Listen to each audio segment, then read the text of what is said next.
आज का exit poll भूचाल लाने वाला रहा।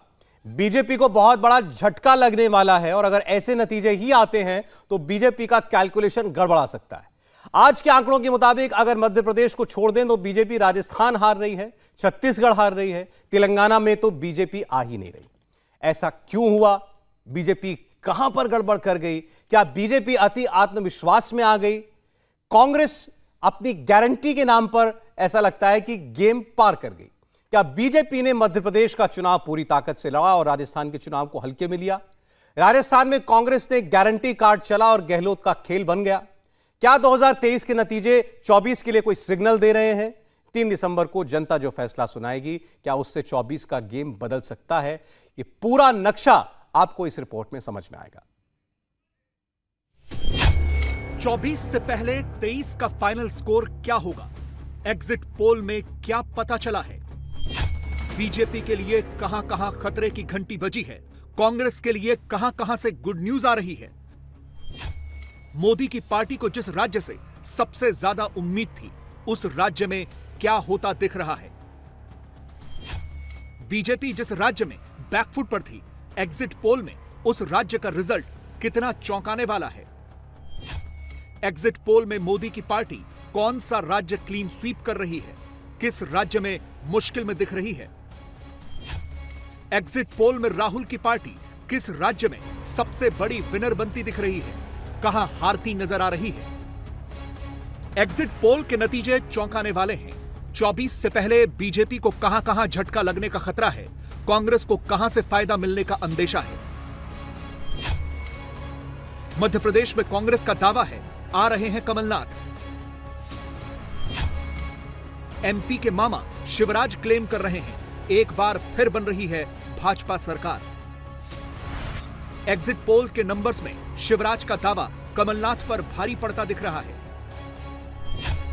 मध्य प्रदेश में विधानसभा की 230 सीटें हैं। 2018 के चुनाव में यहां कांटे की टक्कर हुई थी। बीजेपी 109, कांग्रेस 114 सीटों पर थी, मगर इस बार पूरा गेम पलट गया है। इंडिया टीवी सीएनएक्स के एग्जिट पोल के मुताबिक मध्य प्रदेश में मोदी का तूफान आया है। रिजल्ट बिल्कुल गुजरात वाले पैटर्न की ओर जाता दिख रहा है। बीजेपी 5वीं बार मध्य प्रदेश में सरकार बना सकती है और ऐसा वैसा नहीं, प्रचंड बहुमत ला सकती है।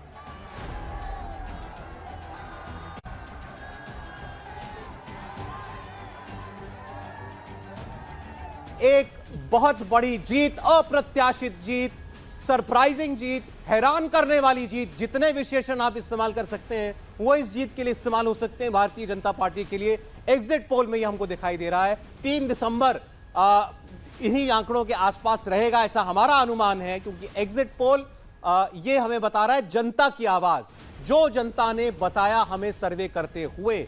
230 में से 140 से 159 भारतीय जनता पार्टी, मात्र 70 से 79 कांग्रेस पार्टी दावा कर रही थी कि वो 150 सीट जीतेगी। भारतीय जनता पार्टी के नेता ये कहते थे कि हम सरकार बनाने के करीब हैं, लेकिन 150 सीट वाला ये चुनाव बीजेपी के लिए था।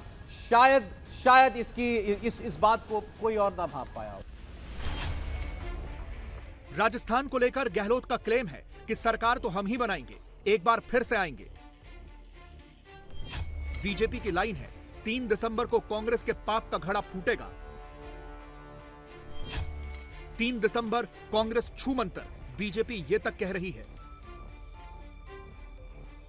मगर इंडिया टीवी सीएनएक्स के एग्जिट पोल ने राजस्थान में अनएक्सपेक्टेड रिजल्ट की ओर इशारा किया है। एक ऐसा नतीजा जिसकी उम्मीद बीजेपी के टॉप लीडरशिप ने नहीं की होगी। एग्जिट पोल के आंकड़ों की माने तो राजस्थान के गांव देहात में गहलोत के खिलाफ कोई एंटी इनकम्बेंसी नहीं दिखी। उल्टे गहलोत के फेवर में एक ऐसा अंडरकरंट पैदा हुआ जिसने बीजेपी को जोर का झटका धीरे से दे दिया है। एग्जिट पोल का अनुमान है कि इस बार 200 विधानसभा सीटों वाले राजस्थान में कांग्रेस 2018 के नंबर्स को भी पार कर सकती है, 100 के ऊपर तक जा सकती है। 199 सीटें जिन पर वोट पड़े, उसमें 80 से 90 पर आप भारतीय जनता पार्टी को पाएंगे, कांग्रेस पार्टी को 94 से 104 पर। यानी अशोक गहलोत अच्छी तरह एक बार फिर से सरकार में लौट सकते हैं। कांग्रेस पार्टी वो करिश्मा कर सकती है जो राजस्थान में पिछले 2.5 दशक में नहीं हुआ। कांग्रेस पार्टी राजस्थान जीत सकती है। इसकी शायद प्रेडिक्शन इससे पहले किसी ने नहीं की थी, लेकिन अब ये साफ दिखाई दे रहा है कि ये चुनाव नहीं केवल बहुत नजदीकी था, बल्कि कांग्रेस पार्टी इसमें आगे चल रही थी। स्कोर कार्ड में आप देखिए 3 पर खड़ी है कांग्रेस और 1 पर भारतीय जनता पार्टी। 3-1 कांग्रेस के पक्ष पे स्कोर कार्ड जो है इस वक्त दिखाई दे रहा है। बहुत चौंकाने वाले आंकड़े हैं, बहुत ही सरप्राइजिंग। एग्जिट पोल दिखा रहा है 94 से 104 गैप, 10 सीटों का मार्जिन। और राजस्थान में ये बीजेपी कांग्रेस पार्टी ने पिछली बार जब सरकार बनाई थी, जब उस परंपरा के अनुसार उसको सरकार बनानी चाहिए थी, तब इतनी सीटें आई थी। इस बार एंटी इनकम्बेंसी के बावजूद इतनी सीटें दिख रही हैं। एग्जिट पोल में यह साफ दिख रहा है कांग्रेस पार्टी एक अपसेट करती हुई दिख रही है राजस्थान के अंदर। बीजेपी को धकेलती हुई कांग्रेस पार्टी अपनी सरकार बना सकती है। यह बहुत बड़ी खबर होगी और बीजेपी के लिए बहुत बड़ा झटका अगर यही 3 तारीख को 3 दिसंबर को आंकड़ों में आपको दिखाई देता है तो। अगर राजस्थान के एग्जिट पोल सही हुए तो यह पिछले 30 साल में पहला मौका होगा जब वहां बैक टू बैक एक ही पार्टी की सरकार रिपीट होगी। एग्जिट पोल के ये संभावित रिजल्ट बीजेपी के लिए 24 से ठीक पहले बहुत बड़े खतरे की घंटी है। ऐसा क्यों है, विश्लेषण आगे करेंगे। नवंबर के महीने में चुनावी सीजन की शुरुआत छत्तीसगढ़ से हुई थी। वहां तो कांग्रेस ने नतीजों से पहले ही अपनी जीत डिक्लेयर कर दी, जीत की बधाइयां देनी भी शुरू कर दी। उधर बीजेपी ने कांग्रेस जाएगी, बीजेपी आएगी वाली स्क्रिप्ट लिख डाली। लेकिन इंडिया टीवी सीएनएक्स के एग्जिट पोल की माने तो छत्तीसगढ़ में एक बार फिर भूपेश कक्का की सरकार बन सकती है। 90 विधानसभा सीटों वाले छत्तीसगढ़ में कांग्रेस पार्टी 2018 से थोड़ा कम लेकिन बहुमत से ज्यादा नंबर्स ला सकती है। कांग्रेस को 46 से 56 सीटें मिल सकती हैं 90 में से। भारतीय जनता पार्टी 30 से 40 के बीच में रह सकती है। यह इंडिया टीवी सीएनएक्स के एग्जिट पोल का प्रेडिक्शन है छत्तीसगढ़ के लिए। एग्जिट पोल के मुताबिक छत्तीसगढ़ में बीजेपी के लिए इकलौता प्लस पॉइंट यह है कि यहां उसकी सीटों की संख्या में 2018 की तुलना में 2 गुना इजाफा हो रहा है और यह सिर्फ मोदी की वजह से ही मुमकिन हुआ है। मगर बीजेपी फिर भी बहुमत के लिए पूरे नंबर्स जुटाने में नाकाम दिख रही है। यानी 24 से पहले छत्तीसगढ़ का रिजल्ट भी मोदी की पार्टी के लिए शुभ संकेत नहीं है। एक हाई प्रोफाइल राज्य तेलंगाना भी है जहां कांग्रेस ने केसीआर को बाय बाय कहा है। कांग्रेस ने यहां प्रचंड जीत का दावा ठोका है। बीजेपी तेलंगाना में लोटस खिलने की बात तो कह रही है, मगर एग्जिट पोल में यहां के नतीजे चौंकाने वाले हैं। एग्जिट पोल की माने तो तेलंगाना में कांग्रेस ने केसीआर की पार्टी को तितर बितर कर दिया है। 119 विधानसभा सीटों वाले तेलंगाना में कांग्रेस प्रचंड जीत हासिल कर सकती है, जबकि बीजेपी के लिए इस बार भी दक्षिण का द्वार खुलता नहीं दिख रहा। 2018 के मुकाबले उसकी कुछ सीटें बढ़ तो रही हैं, लेकिन वो सरकार बनाने के आसपास भी नहीं है। 25 सीटों के साथ लोअर तेलंगाना में कांग्रेस पार्टी सबसे बड़ी पार्टी बीआरएस को पछाड़ती हुई 17 सीटों पर बीआरएस आती हुई दिखाई दे रही है। बीजेपी यहां पर नहीं खड़ी हुई दिख रही, एमआईएम यहां पर नहीं है। कांग्रेस पार्टी का परचम लहरा रहा है। लोअर तेलंगाना की 42 सीटों में 25 सीटों में जीत हासिल कर सकती है। तो यह है आपके सामने लोअर तेलंगाना का एग्जिट पोल का नतीजा। अपर तेलंगाना का एग्जिट पोल का नतीजा 49 सीटें। यहां भी बीआरएस को बहुत बड़ा घाटा, 10 सीटों पर बीआरएस सिमट रही है, 25 सीटों का नुकसान।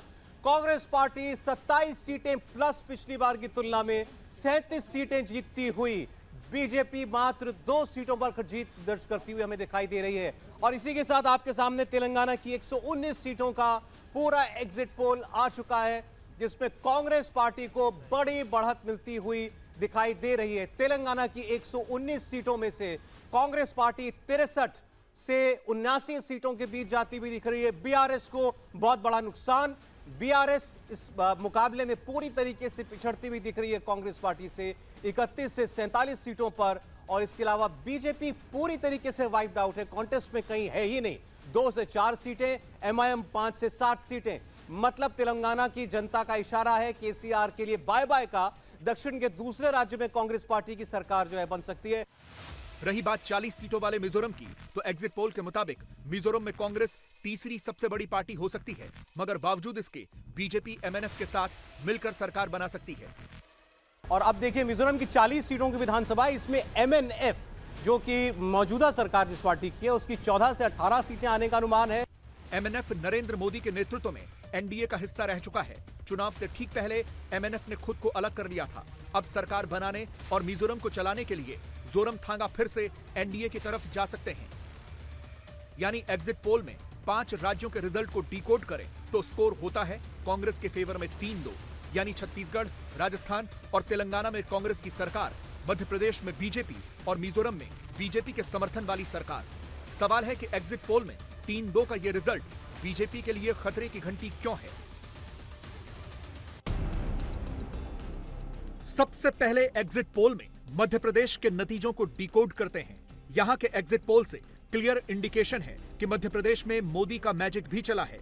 एमपी वालों ने मामा पर भी भरोसा जताया है। मध्य प्रदेश में बीजेपी 5वीं बार जीत रही है, जो अपने आप में एक रिकॉर्ड है। एग्जिट पोल के मुताबिक शिवराज सिंह चौहान ऐसी वैसी नहीं, जबरदस्त वापसी कर सकते हैं। एमपी में बीजेपी एंटी इनकम्बेंसी वाली सारी थ्योरी को फ्लॉप करती दिखाई दे रही है। जहां बीजेपी की सरकार है, वहां बीजेपी अपने अच्छे काम के दम पर वापस लौट रही है।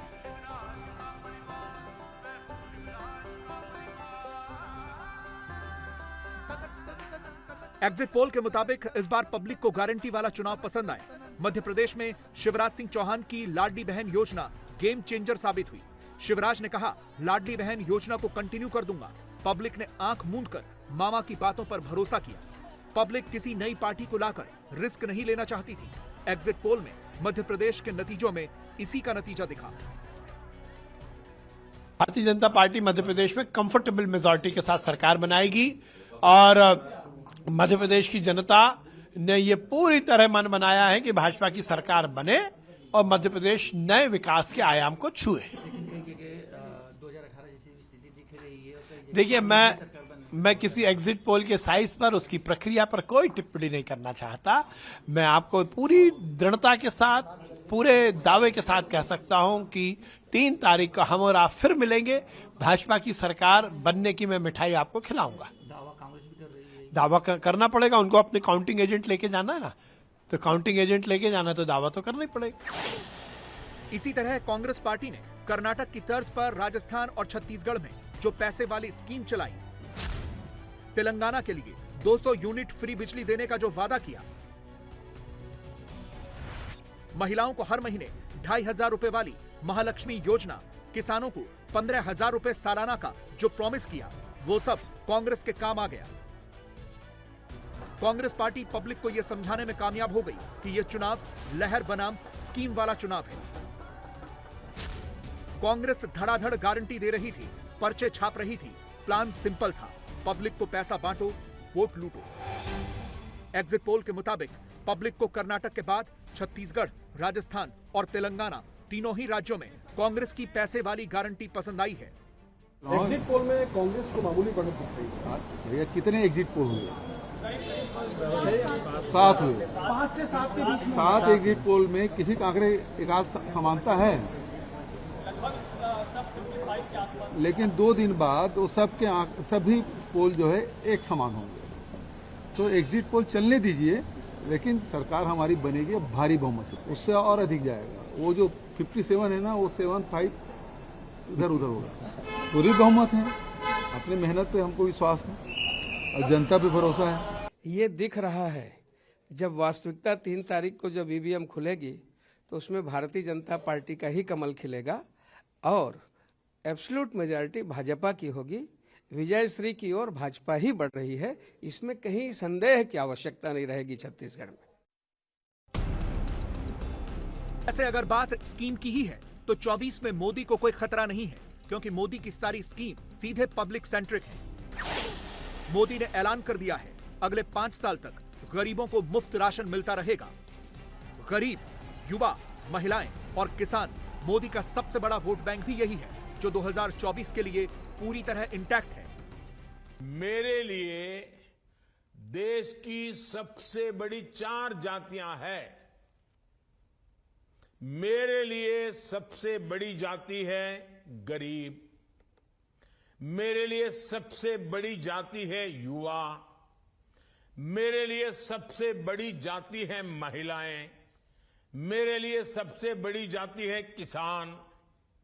इन 4 जातियों का उत्थान ही अगर भारत को विकसित बनाएगा, और अगर 4 का हो जाएगा ना, इसका मतलब सबका हो जाएगा।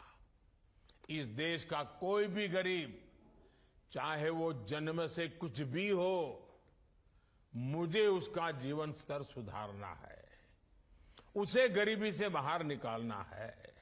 गरीब हो, युवा हो, महिलाएं हो और किसान, ये 4 जातियों को मैं जब तक मुश्किलों से उबार देता नहीं हूं, मैं चैन से बैठने वाला नहीं हूं। अब सवाल यह है कि एग्जिट पोल में कांग्रेस के फेवर में 2023 का 3-2 वाला स्कोर लाइन मोदी की पार्टी के लिए खतरे की घंटी कैसे है?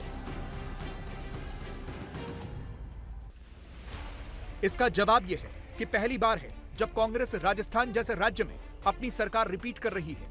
20 साल में किसी राज्य में कांग्रेस की सरकार दोबारा रिपीट नहीं हुई। 2004 में वाईएसआर ने आंध्र में कांग्रेस की सरकार बनाई थी और उसके बाद 2014 तक कांग्रेस ने आंध्र प्रदेश में सरकार चलाई। 1998 से 2013 तक दिल्ली में कांग्रेस की सरकार रही। शीला दीक्षित सीएम रही, मगर अब न वाईएसआर है न शीला दीक्षित। और अगर 2023 के एग्जिट पोल सही साबित होते हैं, राजस्थान जैसे राज्य में रिवाज बदलता है, तो इसका सीधा मतलब यह होगा कि कांग्रेस को एंटी इनकम्बेंसी को बीट करने का तरीका आ गया। एग्जिट पोल के मुताबिक यह काम गहलोत राजस्थान में कर रहे हैं, बघेल छत्तीसगढ़ में करते दिख रहे हैं। देखिए, मैं सोचता हूं भारतीय जनता पार्टी की स्पष्ट बहुमत की सरकार राजस्थान में बनेगी और 135 जैसा पहले भी कहा था, 135 प्लस राजस्थान में निश्चित रूप से भारतीय जनता पार्टी की सीटें आएगी। 80-90 और इसके बीच की तमाम चीजें हो रही हैं इस कड़ी में, ऐसा लगता नहीं फिर फंस जाएगा चुनाव? फिर मतलब स्पष्ट बहुमत की सरकार बनेगी और कांग्रेस 50 का आंकड़ा पार नहीं कर पाएगी। कांग्रेस ये कह रही है कि इस तरीके के आंकड़े पहले हम सोच रहे थे, देखने को इसलिए मिलेंगे क्योंकि कहीं न कहीं आपसी जो मनमुटाव आपकी पार्टी में है वो बहुत ज्यादा हुआ है, इसी वजह से इस हाशिए पर आ गए। ये हालात कांग्रेस पार्टी में है, भारतीय जनता पार्टी में नहीं है। तो अंडर करंट की जो बात अशोक गहलोत कर रहे हैं, फिर अंडर करंट है कांग्रेस के विरोध का। किसान हो, महिला हो, युवा हो, जिस प्रकार से सनातन को गालियां दी है, अंडर करंट कांग्रेस के खिलाफ है।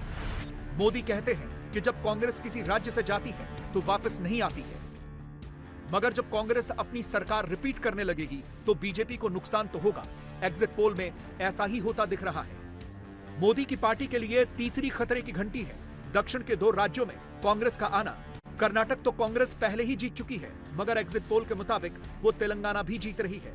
2004 हो या 2009, दोनों का डेटा उठाकर देख लीजिए, कांग्रेस को सबसे ज्यादा फायदा दक्षिण से ही हुआ। यानी अगर दक्षिणी राज्यों में कांग्रेस डबल डिजिट में खेलने लगे तो ये बीजेपी के लिए शुभ संकेत नहीं है। हाँ, मोदी की पार्टी के लिए इस एग्जिट पोल से सबसे बड़ी बात यह है कि मध्य प्रदेश जैसे हिंदी हार्टलैंड में उसे बम्पर समर्थन मिला है, जो 2024 के लिए एक पॉजिटिव साइन है। 2024 की पिच तैयार हो गई है, उसके रुझान आने लगे हैं, पिच टर्न हो रही है। अब यहां से जो भी बैटिंग करने आएगा उसे संभल कर बैटिंग करनी पड़ेगी, तभी रन बना पाएगा। कांग्रेस ने राज्यों के चुनाव में बीजेपी की पिच पर बैटिंग करना सीख लिया है। नरेंद्र मोदी जिस तरीके से दिल्ली का चुनाव जीतते हैं, उसी अंदाज में बैटिंग कर कांग्रेस राज्यों का चुनाव जीतने लगी है। 2024 में टर्निंग ट्रैक पर कौन सेंचुरी मारेगा और कौन रन आउट होगा, इस रिपोर्ट में देखिए। 2023 का इलेक्शन खत्म, 2024 का चुनाव चालू। 2023 के नतीजों से पहले नरेंद्र मोदी ने 24 में जीत की पक्की गारंटी दे दी है। जहां पर दूसरों से उम्मीद खत्म हो जाती है, वहीं से मोदी की गारंटी शुरू हो जाती है। और इसलिए ही मोदी की गारंटी वाली गाड़ी की भी धूम मची हुई है। मोदी की गारंटी वाली गाड़ी 15 दिन से भारत के कोने कोने में घूम रही है। देश की 12,000 पंचायतों में मोदी को पब्लिक का फीडबैक मिल रहा है। 30 लाख लोग इससे जुड़े हैं। मोदी इसके जरिए गरीब, किसान, युवा, महिला हर क्लास से खुद को कनेक्ट कर रहे हैं। वहीं विपक्ष की जात पात, तुष्टीकरण, करप्शन, भेदभाव वाली राजनीति पर तगड़ा प्रहार कर रहे हैं। 2024 से पहले विपक्ष जाति जनगणना का मुद्दा उठाकर ओबीसी वोट बैंक में सेंधमारी करना चाहता है, जो 2014 और 2019 में मोदी का सबसे बड़ा विनिंग फैक्टर है। विपक्ष के जात पात वाले चुनावी एजेंडे को पंचर करने के लिए मोदी ने देश की 4 जातियां गिना दी और ये भी बता दिया विकसित भारत की उनकी कल्पना में इन जातियों की कितनी बड़ी भूमिका होने वाली है। मेरे लिए देश की सबसे बड़ी 4 जातियां हैं। मेरे लिए सबसे बड़ी जाति है गरीब, मेरे लिए सबसे बड़ी जाति है युवा, मेरे लिए सबसे बड़ी जाति है महिलाएं, मेरे लिए सबसे बड़ी जाति है किसान। इन 4 जातियों का उत्थान ही अगर भारत को विकसित बनाएगा, और अगर 4 का हो जाएगा ना, इसका मतलब सबका हो जाएगा।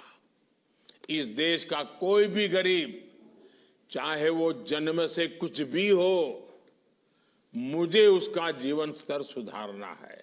गरीब हो, युवा हो, महिलाएं हो और किसान, ये 4 जातियों को मैं जब तक मुश्किलों से उबार देता नहीं हूं, मैं चैन से बैठने वाला नहीं हूं। बस आप मुझे आशीर्वाद दीजिए ताकि मैं उतनी शक्ति से काम करूं कि इन 4 जातियों को सारी समस्याओं से मुक्त कर दूं।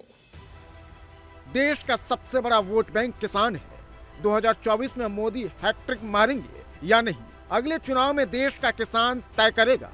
पंचायतों में गारंटी वाली गाड़ी भेजकर मोदी किसानों को बीते 9 साल का हिसाब और अगले 5 साल का प्लान बता रहे हैं। पीएम किसान सम्मान निधि योजना, पीएम किसान समृद्धि योजना, प्रधानमंत्री कृषि सिंचाई योजना, फसल बीमा योजना, सॉइल हेल्थ कार्ड जैसी योजनाएं मोदी सरकार ने चलाई है। मोदी किसानों को आगाह कर रहे हैं, अगर 2024 में किसान चूके तो उन्हें सेवा वाली सरकार नहीं, माई बाप कहने वाली सरकार झेलनी पड़ेगी। देश के लोगों ने वो दौर भी देखा है जब पहले की सरकारें खुद को जनता का माई बाप समझती थी, और इस वजह से आजादी के अनेक दशकों बाद तक देश की बहुत बड़ी आबादी मूल सुविधाओं से वंचित रही।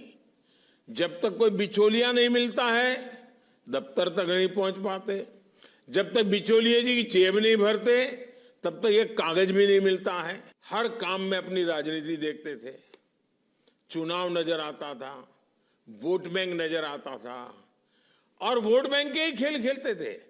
गांव में जाएंगे तो उस गांव में जाएंगे जहां से वोट मिलने वाले हैं, किसी मोहल्ले में जाएंगे तो वैसे मोहल्ले में जाएंगे जो मोहल्ला वोट देता है, दूसरे मोहल्ले को छोड़ देंगे। ये ऐसा भेदभाव, ऐसा अन्याय, ये जैसा स्वभाव बन गया था। आज देश में जो सरकार है वो जनता को जनार्दन मानने वाली, ईश्वर का रूप मानने वाली सरकार है, और हम सत्ता भाव से नहीं, सेवा भाव से ही काम करने वाले हैं लोग। 24 में महिलाओं के लिए मोदी की गारंटी क्या है, ये भी समझ लीजिए। 2024 से पहले मोदी सरकार ने 2 करोड़ महिलाओं को लखपति बनाने का संकल्प पेश किया है। इसके लिए 15,000 स्वयं सहायता समूहों से जुड़ी महिलाओं को नमो ड्रोन दीदी कार्यक्रम से जोड़ने की शुरुआत हो चुकी है। ट्रेनिंग के बाद इन महिलाओं को किसान ड्रोन केंद्रों में तैनात किया जाएगा। यह स्कीम 2024 में गेम चेंजर साबित हो सकती है। देश में महिला वोटर की संख्या 48% है। 2014 में 29% महिलाओं ने वोट डाले, जबकि 2019 में 36% महिलाओं ने वोट डाले। 2019 में पुरुष वोटर के मुकाबले महिला वोटर ने ज्यादा मतदान किया था। लिहाजा ड्रोन दीदी का कंसेप्ट 2024 में विपक्ष के एजेंडे पर भारी पड़ सकता है। मैंने लाल किले से देश की ग्रामीण बहनों को ड्रोन दीदी बनाने की घोषणा की थी और मैंने देखा कि इतने कम समय में ये हमारी बहनों ने, गांव की बहनों ने, 10वीं कक्षा पास है, कोई 11वीं कक्षा पास है, कोई 12वीं कक्षा क्या है, और हजारों बहनों ने ड्रोन चलाना सीख लिया।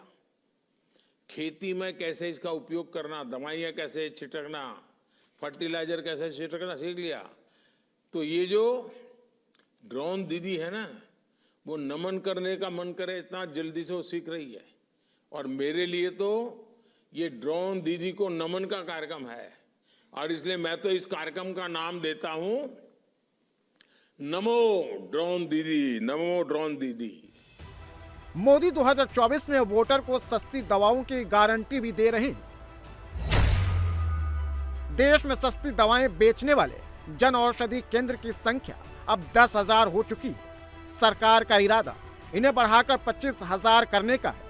इन सस्ते दवा केंद्रों से लोगों की दवाओं का बिल करीब 10,000 महीना कम हो गया है। देशवासी तो स्नेह से इन्हें, मैंने देखा है गांव वालों को ये नाम को याद नहीं रहता है, तो गांव वाले तो कहते भाई तो मोदी की दवाई की दुकान है, मोदी की दवाई की दुकान पर जाएंगे, भले आपको जो मर्जी पड़े नाम दीजिए, लेकिन मेरी इच्छा यही है कि आपके पैसे बचने चाहिए, यानी आपका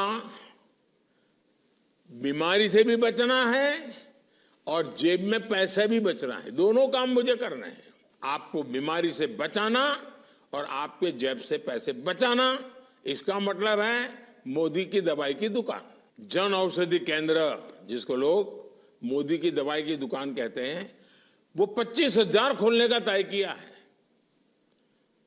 25,000 तक पहुंचाना है इसको। नरेंद्र मोदी ने युवाओं को भी रोजगार की गारंटी दी। उन्होंने 11वें रोजगार मेला में 51,000 से ज्यादा युवाओं को नियुक्ति पत्र सौंपा। मोदी सरकार ने पिछले साल 22 अक्टूबर को रोजगार मेले की शुरुआत की थी। मोदी ने देश के युवाओं को 10 लाख नौकरियां देने की गारंटी दी।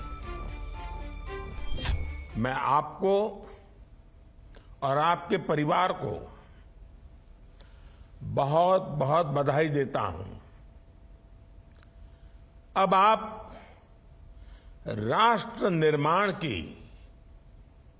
उस धारा से जुड़ने जा रहे हैं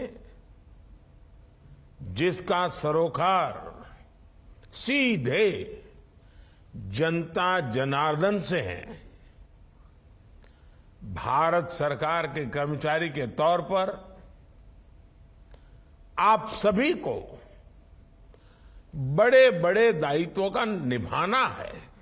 आज के बदलते हुए भारत में आप सभी एक इंफ्रास्ट्रक्चर क्रांति के भी साक्षी बन रहे हैं।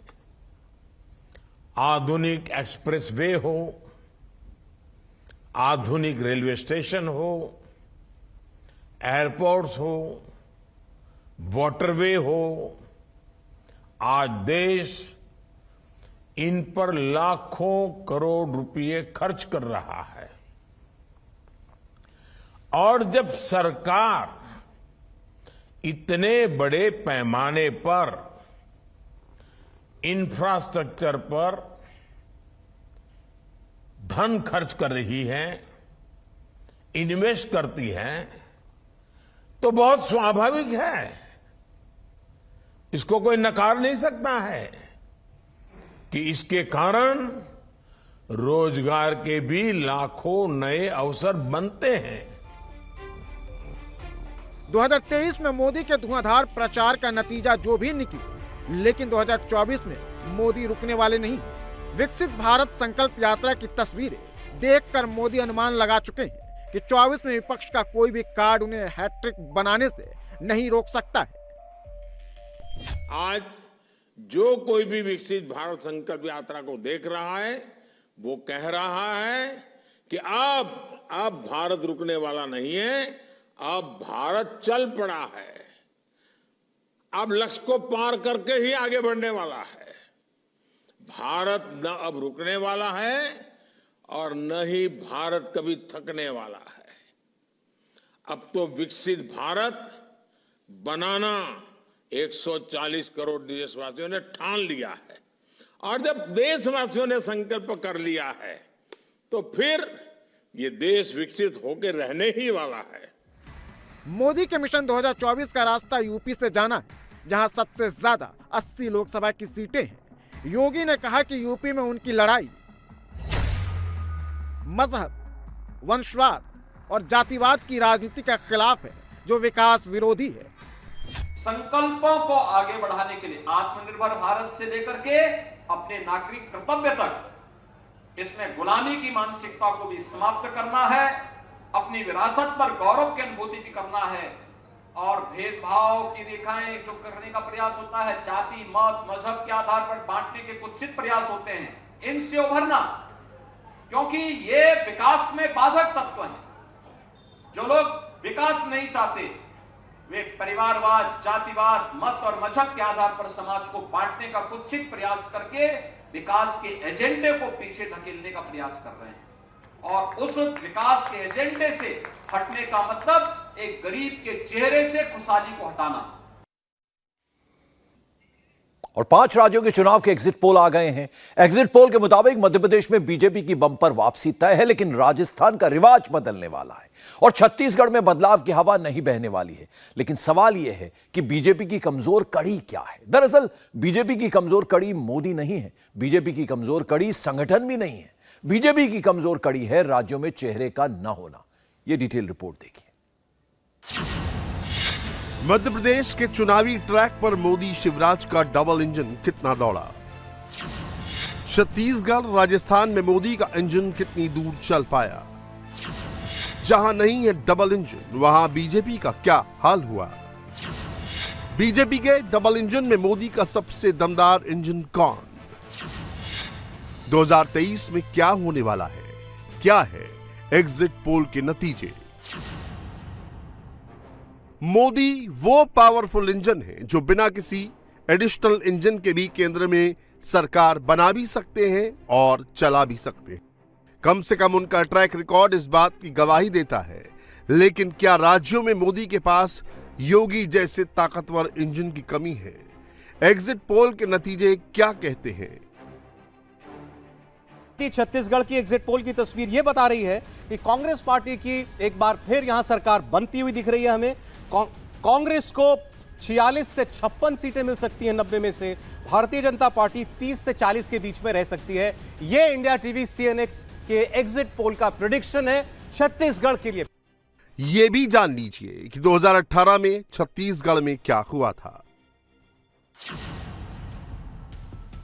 छत्तीसगढ़ की 90 सीटों में बीजेपी सिर्फ 15 सीटें जीत पाई थी। 2013 के मुकाबले 34 सीटों का नुकसान हुआ। लेकिन 2019 के लोकसभा चुनाव में राज्य की 11 लोकसभा सीटों में मोदी ने 9 सीटों पर जीत दर्ज की। इस बार छत्तीसगढ़ में मोदी मैजिक चला है। हालांकि सीटों के मामले में कांग्रेस आगे निकलती नजर आ रही है।